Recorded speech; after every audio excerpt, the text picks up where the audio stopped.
Hello. Movie చాలా బాగుందండి. Mythological and devotional mixing. స్టార్టింగ్లో ఈ డైరెక్టర్ ఎవరు, ఈ ముఖేష్ కుమార్ సింగ్, ఈయన ఏ సినిమాలు తీయలేదు, ఇలాంటి వ్యక్తికి అనుకున్నాను నేను. కానీ ఆయన గతంలో టీవీ సీరియల్ బాగా తీశారు హిందీలో, రామాయణం మహాభారతం. సో ఆ సీరియల్ చూసి మన మోహన్ బాబు గారు ఫ్యాన్ అయిపోయారట, ఆయనకి ఇచ్చారు ఛాన్స్. సో చాలా బాగుంది, మైథలాజికల్ అండ్ డెవోషనల్.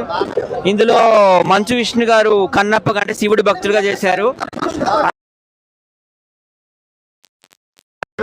ప్రభాస్ గారు వచ్చేసి రుద్ర సెయింట్ అనమాట, రుద్ర మహర్షిగా చాలా బాగా చేశారు. అలాగే మన డైరెక్టర్ కొత్త అయినా చాలా బాగా తీశారు, ఆయనకి సినిమా అనుభవం లేదు. ముఖేష్ కుమార్ సింగ్ గారు గతంలో ఆయన రామాయణం మహాభారతం టీవీ సీరియల్ చేశారు హిందీలో. అలాగే మ్యూజిక్ డైరెక్టర్ కూడా కొత్తవాడు అనమాట, స్టీఫెన్. ఆయన తెలుగులో ఈ సినిమాలు తీయలేదు, కాకపోతే మలయాళంలో ఆయన మోహన్ లాల్ గారు రిఫరెన్స్తో వచ్చాడు అనమాట. చాలా మోహన్ లాల్ సినిమాలు చేశారు. సినిమా అయితే చాలా బాగుంది. ఫస్ట్ హాఫ్ కొంచెం స్లోగా ఉంది, కానీ సెకండ్ హాఫ్ అయితే అదర కొట్టేసింది. క్లైమాక్స్ 20 నిమిషాలు అయితే మాత్రము మంచు విష్ణు గారు ఇక చింపేశారని అనుకోవచ్చు. ఇంకా ప్రభాస్ వస్తే సినిమా థియేటర్ బద్దలైపోయినట్టు ఉంది.